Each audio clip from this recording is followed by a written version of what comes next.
नमस्कार बंधुरा, आमी सायनी तोमादेर सबाइके स्वागत जानाई लिविंग उइथ सायनी परिवारे। बंधुरा सामनेई आसते चलेछे जन्माष्टमी और ये जन्माष्टमी तिथि जेमन लाड्डू गोपालेर तेमनि किन्तु राधा माधवेरो। এই দিন রাধাকৃষ্ণের পূজার মাহাত্ম্য অপরিসীম।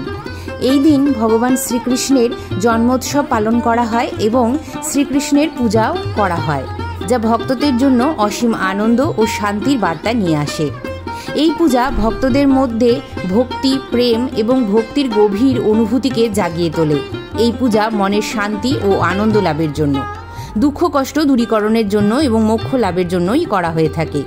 এই পূজা ভক্তের জীবনে প্রেম, ভক্তি, শান্তি, আনন্দ, সমৃদ্ধি ও মোক্ষ নিয়ে আসতে সহায়তা করে। তো চলো বন্ধুরা, দেখে নেওয়া যাক জন্মাষ্টমী তিথিতে আমরা কিভাবে বাড়িতে অতি সহজ সরলভাবে রাধা মাধবের পূজা সম্পন্ন করব এবং তারই সাথে যারা নতুন বিগ্রহ বা চিত্রপট আনছো তাতে কিভাবে তোমরা প্রাণ প্রতিষ্ঠা করবে সেই বিধি। আর বলে দেব একটি মাত্র আর্থিক টোটকা যা তোমরা প্রয়োগ করলে নিজেদের জীবনের আর্থিক কষ্ট দূরীকরণ করতে পারবে অতি সহজেই। তো চলো বন্ধুরা, দেরি না করে ভিডিওটি শুরু করা যাক।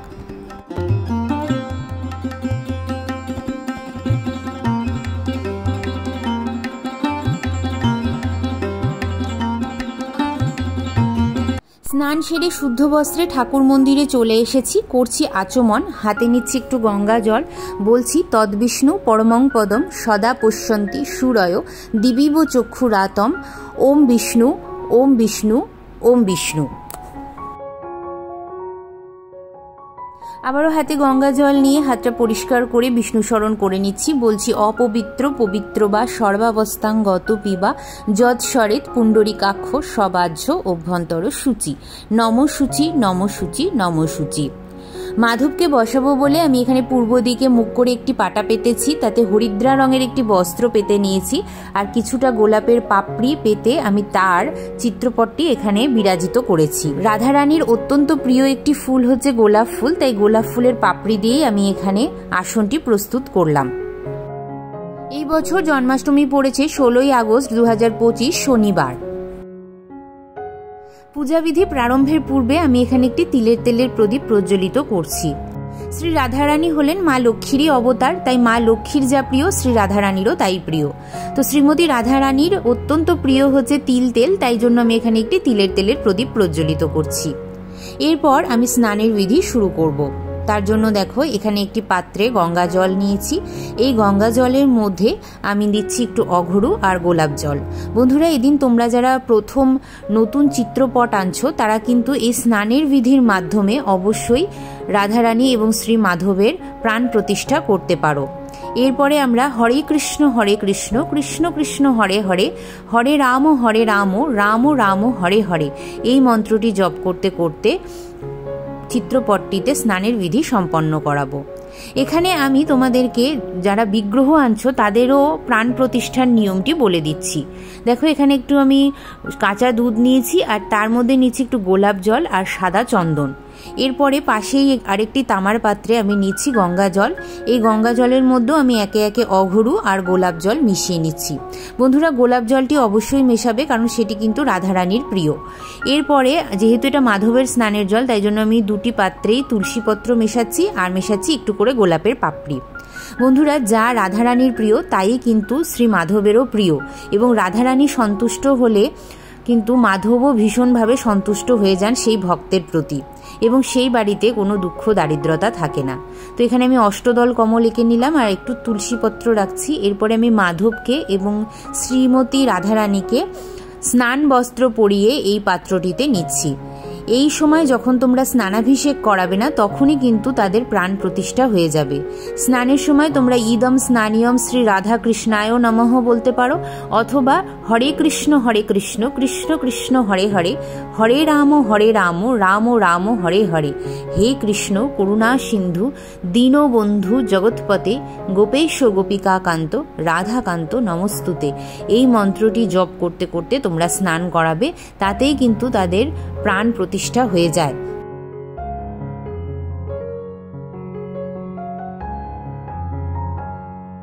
মাধবের পুজোয় অবশ্যই একটি জলশঙ্খ বা পানি শঙ্খ আমাদেরকে রাখতে হবে আর সেই জলশঙ্খতে অবশ্যই একটি হলুদ রঙের পুষ্প বা ফুল আমাদেরকে দিয়ে দিতে হবে। এরপরে দেখো আমি এখানে ফুলের থালাটা সাজিয়ে নিচ্ছি। রাধারানীর অত্যন্ত প্রিয় একটি ফুল হচ্ছে জুঁই ফুল, আর আমার বড় সৌভাগ্য যে আজকে আমি একটি জুঁই ফুলের মালা বাজার থেকে আনতে পেরেছি। তাছাড়াও তুলসীপত্র, হলুদ ফুল, আর নিয়েছি এখানে একটি গোলাপ ফুল, যা রাধারানীর অত্যন্ত প্রিয়। এছাড়াও তোমরা মাধবের জন্য এদিন শ্বেতপদ্ম বা রাধারানীর জন্য এদিন লাল পদ্মও নিতে পারো। যদি বাজারে পেয়ে যাও অবশ্যই সেই জিনিসগুলো নেওয়ার চেষ্টা করবে। আর যারা কিছুই নিতে পারছো না তারা অবশ্যই একটি হলুদ ফুল আর তুলসীপত্র দিয়ে মাধবের পায়ে পুষ্প নিবেদন করবে, তাতেই কিন্তু মাধব অত্যন্ত সন্তুষ্ট হয়ে যান। যারা যেই জিনিসটা জোগাড় করতে পারছো না অবশ্যই মানসিক নিবেদন বা মনে মনে নিবেদন করতে পারো, তাতেও কিন্তু তোমার পুজোর একই ফল লাভ হবে। আমার পরিবারের অনেক সদস্যরাই আছো যারা আমাকে মাঝে মাঝেই কমেন্ট করো যে দিদি প্রবল পরিমাণ আর্থিক কষ্ট চলছে, তাহলে পুজো পাঠটা কিভাবে দেব। তো আমি তাদেরকে একটাই কথা বলবো, জন্মাষ্টমীর দিন বন্ধুরা ভীষণ পবিত্র একটি মুহূর্ত। তো সেই দিন তোমরা শুধুমাত্র এই যে হলুদ গাঁদা ফুলটা দেখতে পাচ্ছ, এই হলুদ গাঁদা ফুল দিয়ে রাধারানী এবং মাধবের পুজো করবে, আর ভোগে একটু মাখন মিছরি দিয়ে দেবে, ব্যাস তাহলেই হবে। আর মানসিক নিবেদনের কথা তো আমি বললামই। 3টি তুলসীপত্রকে শ্বেতচন্দন সহযোগে আমি 2টি তুলসীপত্র মাধবের পায়ে এবং 1টি তুলসীপত্র মাধবের বক্ষে নিবেদন করছি। এরপর আমি পুষ্পাঞ্জলি আরম্ভ করব। পুষ্পাঞ্জলির পূর্বে আমি এই শ্বেতচন্দন সহযোগে এই মালাটি পরিয়ে দিচ্ছি, আর দেখো কি অপূর্ব লাগছে আমার রাধা মাধবকে। মাধবের পুজোর আগে অবশ্যই রাধারানীর পুজো করতে হবে, কেন রাধারানীর পুজো আগে করলে মাধব অত্যন্ত বেশি প্রীত হন। তো হাতে নিচ্ছি গোলাপ ফুল আর মন্ত্রটি বলে নিচ্ছি, তপ্ত কাঞ্চন গৌরাঙ্গী রাধে বৃন্দাবনেশ্বরী বৃষভানু সুতে দেবী প্রণমামি হরিপ্রিয়ে। এই মন্ত্রটি বলে আমি রাধারানীর পায়ে পুষ্প নিবেদন করে দিচ্ছি। এরপর আমি মাধবের পুষ্পাঞ্জলি মন্ত্রটি বলে নিচ্ছি, কৃষ্ণায় বাসুদেবায় দৈবকী নন্দনায় চ অশেষ ক্লেশ নাশায় গোবিন্দায় নমো নমঃ। হে কৃষ্ণ করুণা সিন্ধু দীনবন্ধু জগৎপতে গোপেশ গোপিকাকান্ত রাধাকান্ত নমস্তুতে। এরপর বন্ধুরা আমরা শ্রী রাধারানী এবং মাধবকে একটু প্রণাম জানিয়ে নিচ্ছি। এবার বলবো বন্ধুরা তোমাদের জন্য একটি আর্থিক টোটকা। তোমাদের যাদের যাদের অনেক দিন ধরে বাড়িতে দুঃখ দারিদ্রতা চলছে, পুষ্পাঞ্জলি দেওয়ার পর হাতে তোমাদের কয়েকটা জিনিস নিতে হবে। তোমাদেরকে ডান হাতে নিতে হবে একটি পান পাতা, তার উপরে নিতে হবে কয়েক দানা মিছরি এবং তার উপরে 2টি ছোট এলাচ বা সবুজ এলাচ নিতে হবে। এরপর তোমাদেরকে রাধারানীর সামনে বলতে হবে ক্লিং রাধা। এই মন্ত্রটি তুমি 108 বার জপ করবে এবং নিজের যে দুঃখ দারিদ্রতার কথা সেটা মাকে জানাবে। জন্মাষ্টমীর দিন সারা দিন রাত এই পান পাতাটি শ্রীমতী রাধারানীর পায়ের কাছে থাকবে। পরের দিন তোমরা এই পান পাতাটিকে জলপ্রবাহ করতে পারো বা কোনো পরিষ্কার মাটিতে পুঁতে দিতে পারো। ভোগের মধ্যে আমি এখানে নিয়েছি 3 রকমের ফল। 3 রকমের ফলের মধ্যে বন্ধু তোমরা যদি আতা বা চিকু পেয়ে যাও তাহলে অবশ্যই নেবে, কেন আতা আর সবেদা হচ্ছে রাধারানীর অত্যন্ত প্রিয়। তবে আজকে আমি সেই 2টি ফলের মধ্যে একটি ফলও পাইনি। মাধবের হলুদ রঙের ফল প্রিয়, তাই আমি এখানে আনারস আর কলা নিয়েছি, আর নিয়েছি আপেল। আর এখানে নিয়েছি আমি নাড়ু, মাখন মিছরি আর মালপোয়া, যাই দিয়ে আজকের পূজাবিধিটি আমি সম্পন্ন করব। এরপরে আমি ভোগ গ্রহণের অনুরোধ করে নিচ্ছি।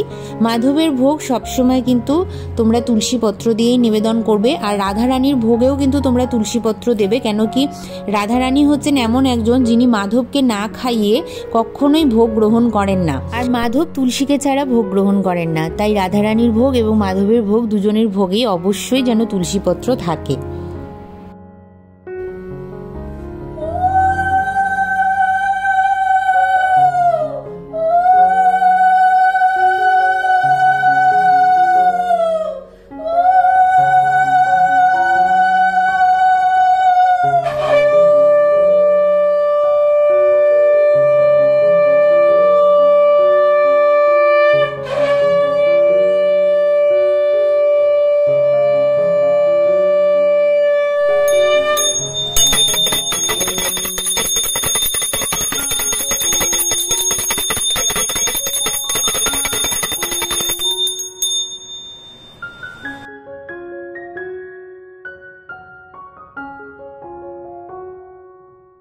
তো মঙ্গল আরতি শেষ হওয়ার পর আমরা অষ্টতর শতনাম পাঠ করব। এই বছরের পঞ্জিকা থেকে বের করে নেব অষ্টতর শতনাম এবং তারপরে আমরা মন দিয়ে অষ্টতর শতনাম পাঠ করব আর হাতে নেব একটু ফুল আর তুলসী পাতা। এর আগের ভিডিওতে বন্ধুরা উপোস কী করে রাখতে হবে, উপোস কিভাবে ভঙ্গ করবে সব নিয়মই আমি বলে দিয়েছি। সেই ভিডিও দুটোও তোমরা অবশ্যই দেখে নিতে পারো। লাড্ডু গোপালের চিত্রপটের পূজাবিধিতে এবং লাড্ডু গোপালের বিগ্রহের পূজাবিধিতে সেগুলো দেওয়া আছে। আমি আই বাটন আর ডেসক্রিপশানে দিয়ে দেবো, প্লিজ তোমরা সেখান থেকে চেক আউট করে নিও। তো চলো বন্ধুরা, এই ছিল আমার অতি সহজ সরলভাবে রাধা মাধবের পূজাবিধি। কেমন লাগলো অতি অবশ্যই আমাকে লিখে জানিও। ভিডিওটি ভালো লাগলে লাইক, শেয়ার আর হাইপ করতে ভুলো না। যারা আজকে আমাকে নতুন দেখছো তারা প্লিজ আমার চ্যানেলটিকে সাবস্ক্রাইব করে আমার পাশে থেকো, আমার বন্ধু হয়ে যেও। চলো দেখা হবে আবারও একটি সুন্দর পূজাবিধির সঙ্গে। ততক্ষণের জন্য তোমরা সবাই খুব ভালো থেকো।